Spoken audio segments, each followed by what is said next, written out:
Hello, how are you? I want to introduce you to the Easy Stringer, which is an amazing, easy, and portable stringer that you can use anywhere you go.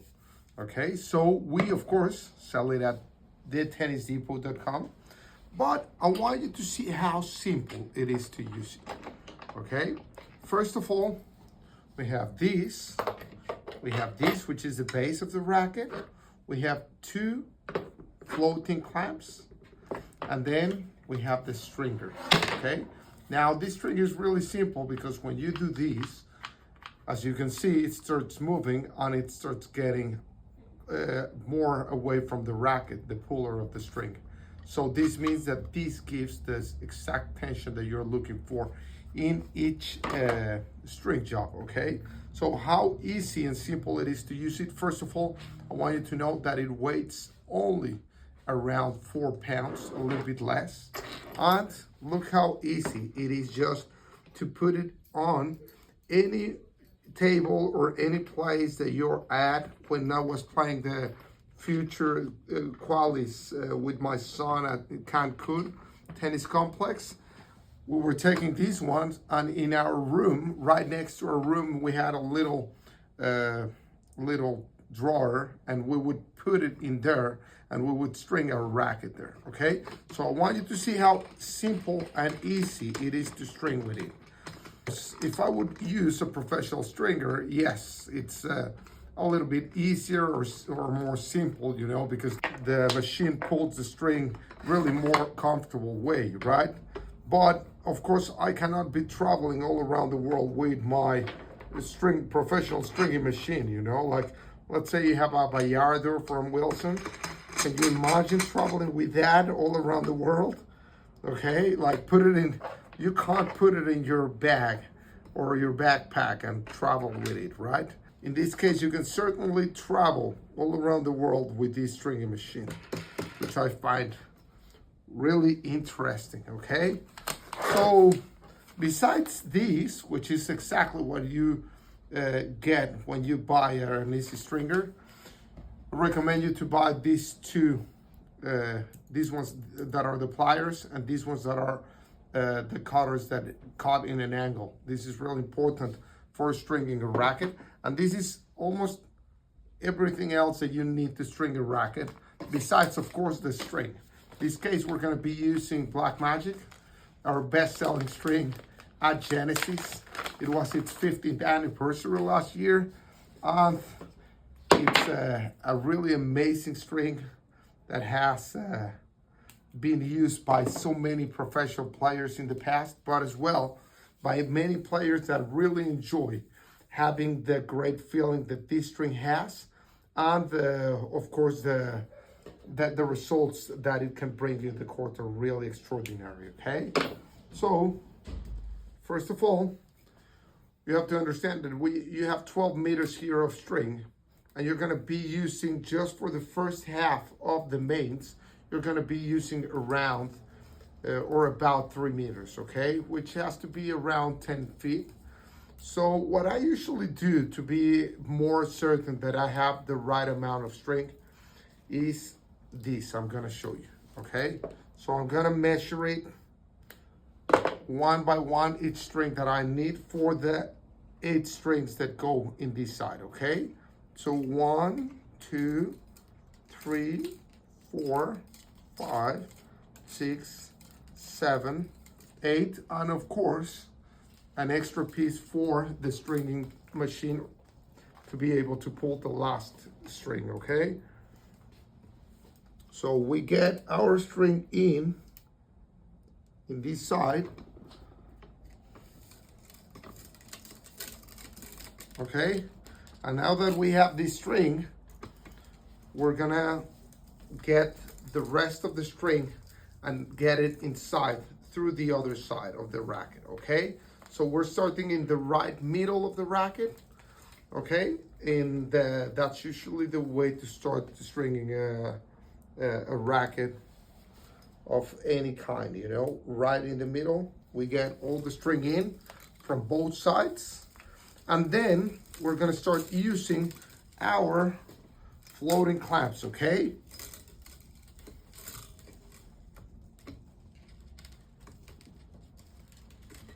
Now that we have our string in, we use our floating clamps to put it inside here, okay? To get our two strings tight and ready to be strung, okay? So usually I would do something like this, and I would leave this string here, okay?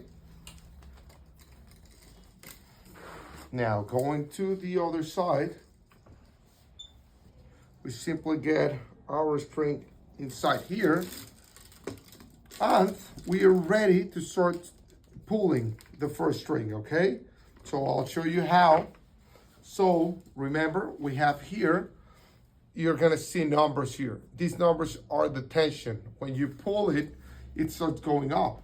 So when it starts going up, you go up to exactly the same number or the right number that you want for the tension needed. In this case, we're gonna string it at 50 pounds. So I'm gonna always stop at 50 when I'm pulling the string, and then like this, I warranty that we're gonna be having the right tension. There's something important because professional stringing machines have a specific function named constant pull. This is important because when you're stringing a racket, you want to have the right tension every time. Okay, so before putting the flying clamp, I need to be certain that it reads here 50 and not less, because if it reads less, this means that we are losing some tension there, and we don't want that, okay? So let's keep going on this side. As I told you, you're gonna see that when you're pulling these, the little white thing is going up until I reach the 50 pounds here. Then I let the flying clamp loose and then get it inside here again. And in this case, I lose a little tension here when I stop putting pressure in the flying clamp here. So this means that I can go up back to 50.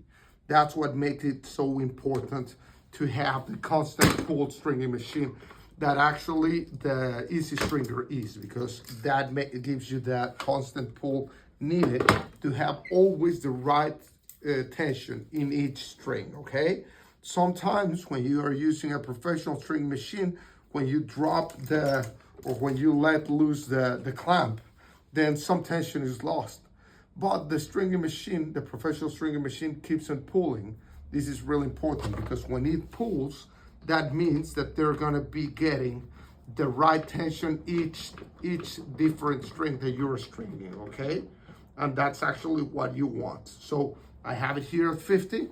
I'll let this one loose, and we see that it dropped tension, only 2 pounds, okay? So I simply go back up to 50. And then we're ready to close this clamp, okay? Now, in this case, usually in any stringing machine, I usually go 4 to one side and then 4 to the other side. We can do exactly the same right here. So we're gonna go to the 4th string right now.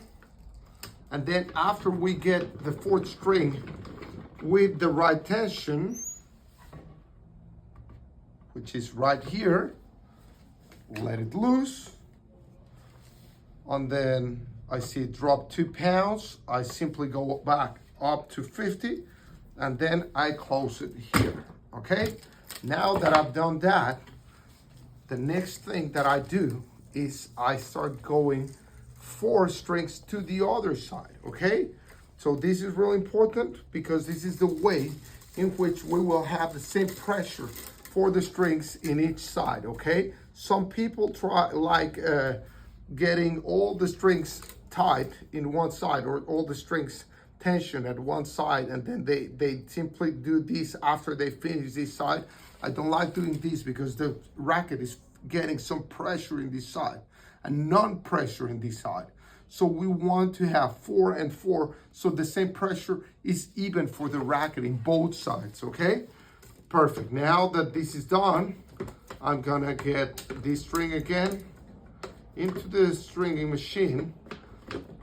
Well, actually it's a stringer, but I would call this part of the stringing machine a puller, okay? So the puller, the one that pulls the string, has to go again up to 50 pounds. And now that it's at 50 pounds, I let Liz do this loose. Remember that this was the first one that we put pressure on. I see that it lost some tension again, so I go back up to 50, and then I close it. So we're ready to keep on going and stringing it to the other side, okay?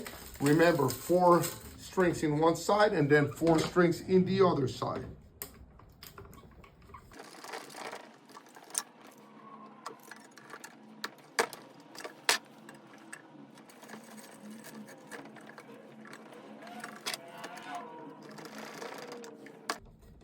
Now that we have 4 strings in one side and 4 strings in the other side, we get back to the first side and we keep on pulling the strings in this side, okay?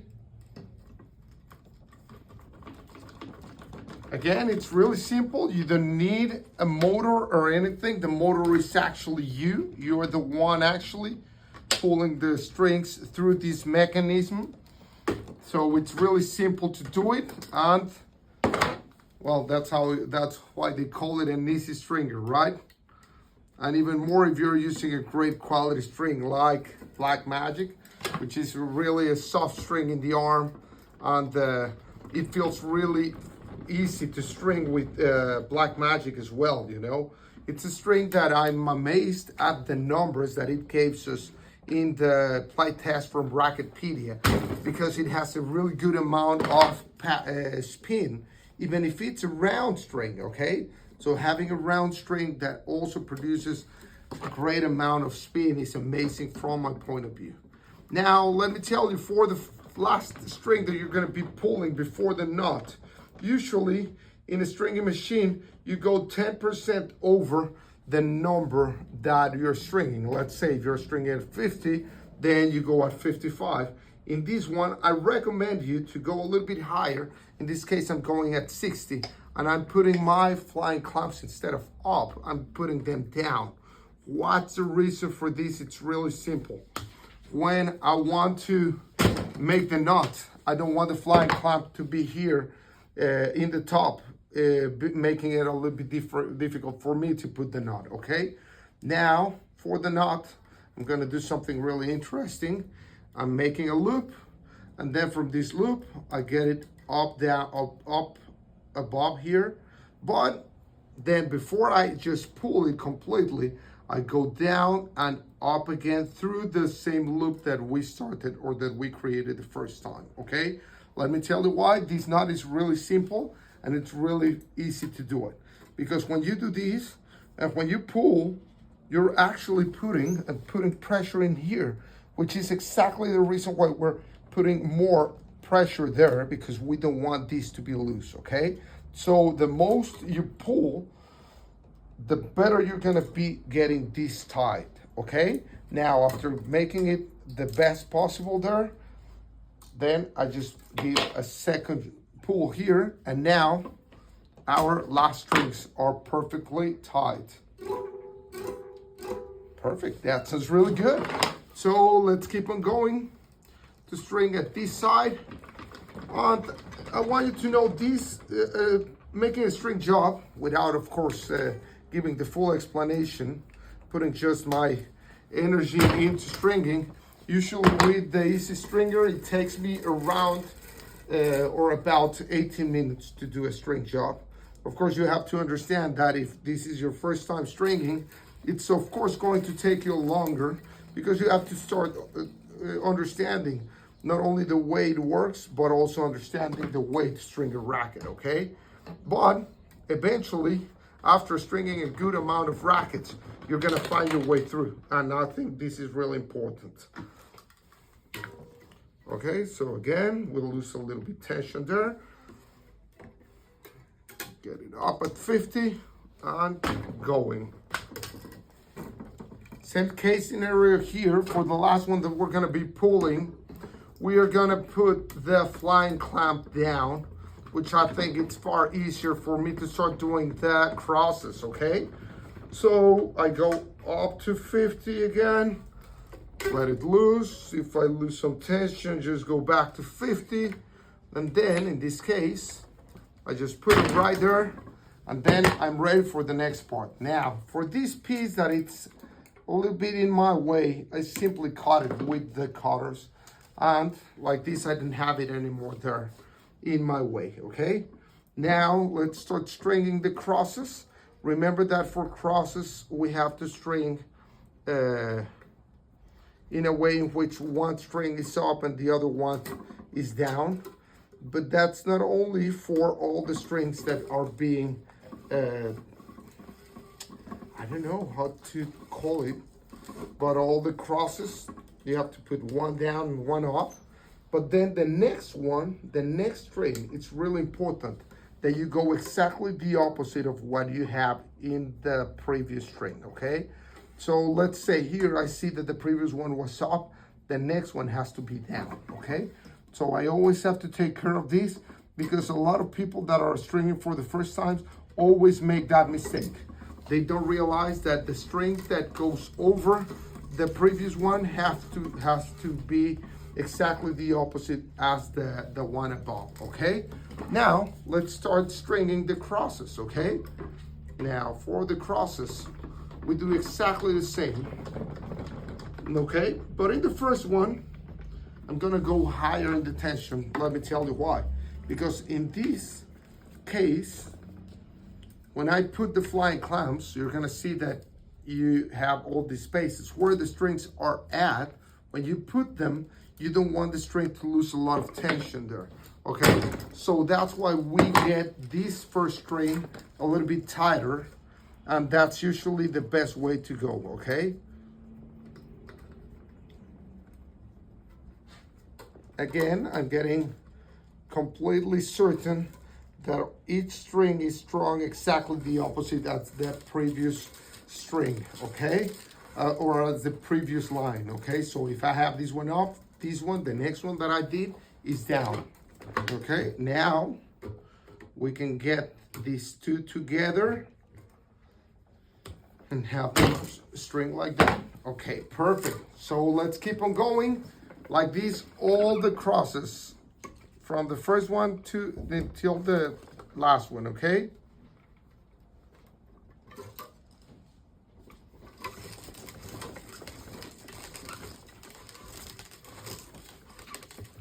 You can see that I am really fast at doing this because I have been doing this for quite a while. Okay, so after doing these for many years, it's really simple for me to put the crosses in, you know, and do it the right way. Okay. And hopefully in about 5 minutes, we'll be over with this. Okay, so I go up to 50. So as I told you, we used to go to the Futures, which were tournaments, professional tournaments at Cancun Tennis Complex. And while we were training in the mornings, or playing in the mornings as well, the matches, in the nights we would be stringing a racket. And that was a really great experience because we could do it ourselves, you know, like we could string our rackets ourselves without needing to string them or pay for the string job at $25 or something like that, okay? So it's not about the money, it's about that as well. When one strings their own rackets, one learns how you really like, you know, and that's really important.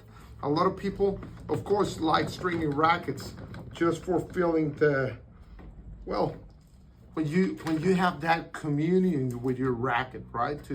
When you actually string your own racket and you understand your own string and everything and your own racket, that's a really interesting part of tennis that I really enjoy.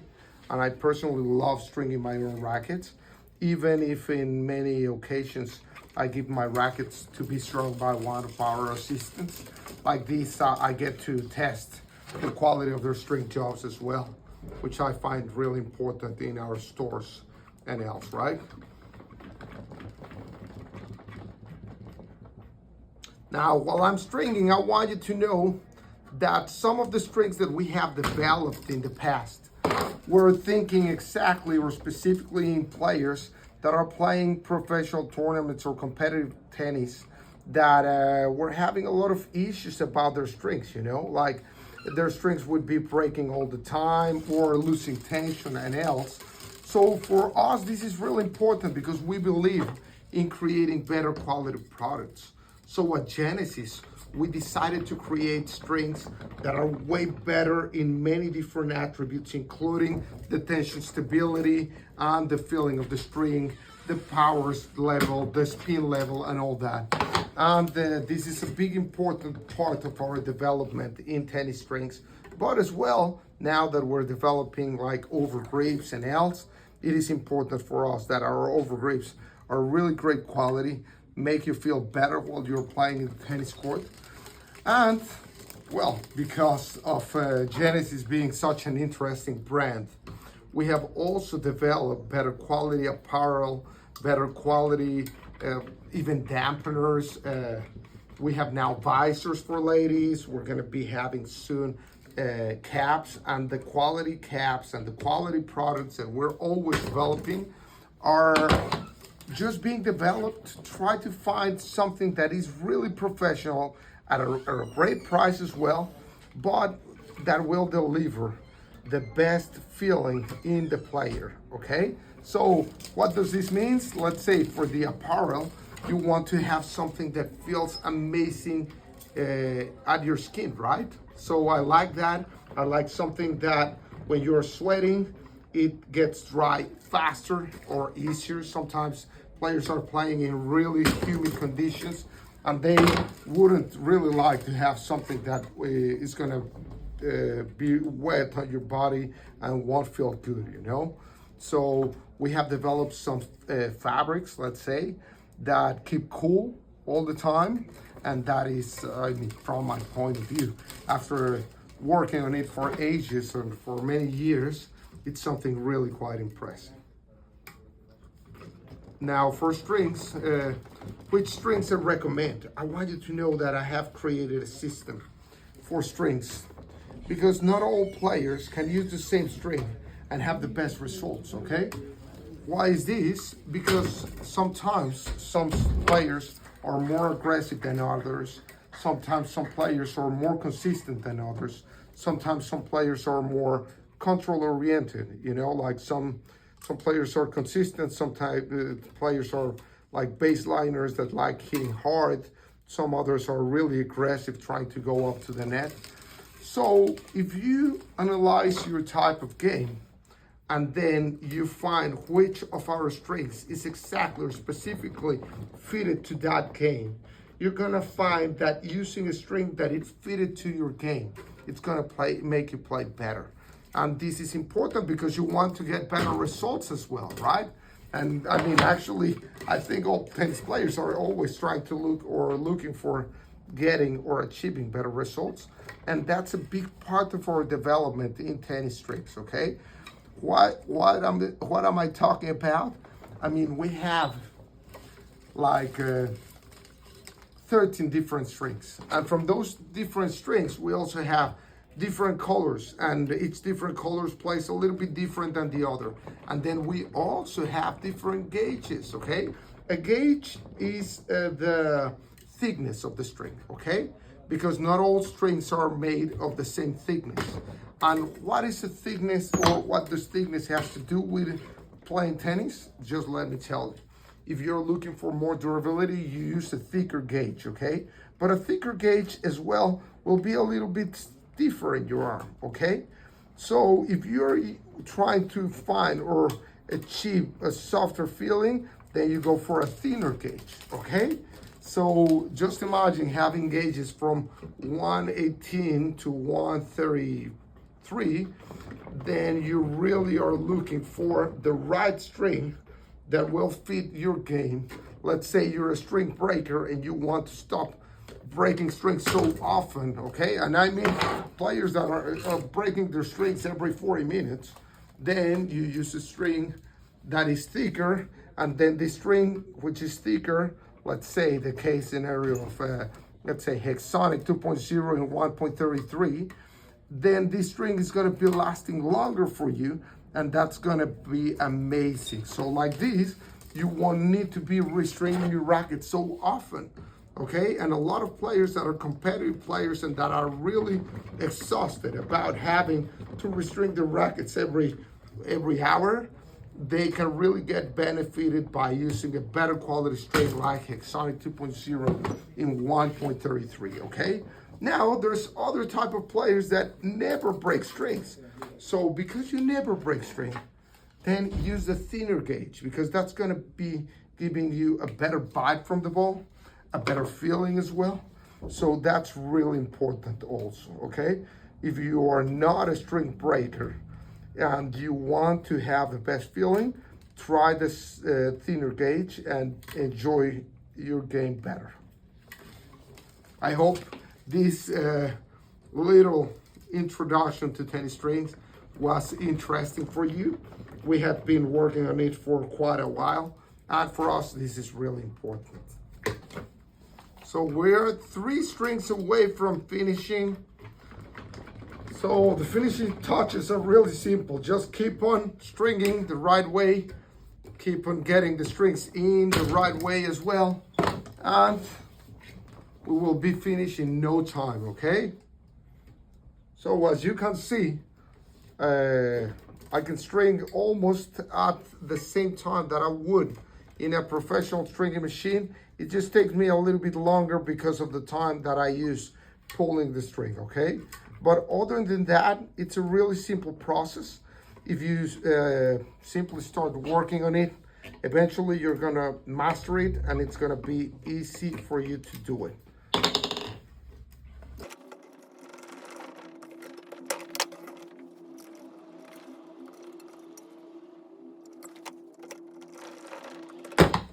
I'm ready. We're right at the last string. Remember that the same way we did it in the other side, I recommend you to go a little bit higher in tension for the last string, okay? So we do that, and then we're ready to go. In this case, I can't get it in the lower part, so I'll do it by here, okay? Now, I'm gonna grab the camera and show you how to make the knot the right way in this case for the racket, so you can see the knot closer, okay? Okay, perfect. So as you can see, I simply get the string in the right grommet where we're gonna be making the knot, and then I make this loop and I get the string over here, okay? Now I start pulling, but before I completely pull this one, I'm gonna get my string down again and up by here, okay? And I'm gonna show you why in a little second, in a little moment, okay? So right now, I'm gonna start pulling this one the best possible. I usually just simply grab it and turn it a little bit and then start pulling, okay? And I start pulling up and down, up and down, up and down with as much pressure as possible with my own hands. And then when that's done, then I simply pull this one as well, and I do the same. I just pull it right here, and then we have a perfect knot. Now we can let this one loose and this one loose, and we're not gonna lose the tension because the knot's already here, okay? So I pull these ones just to get the right tension in the last ones, and as you can see, you have a perfect tension. Now, one of the things that some stringers do is to make all the strings to be right, you know, like that means completely straight. So you can straighten them up with these, with the pliers, and then have them completely straight for each one, because of course players like having the strings straight, right? Okay, now we have finished this. We cut the string from the last knot, we get the racket off the stringing machine, or off the base in this case, because the stringing machine, it's actually just a base on the, and then we have a perfect string job right here. Okay, thank you, and I hope you enjoy the video.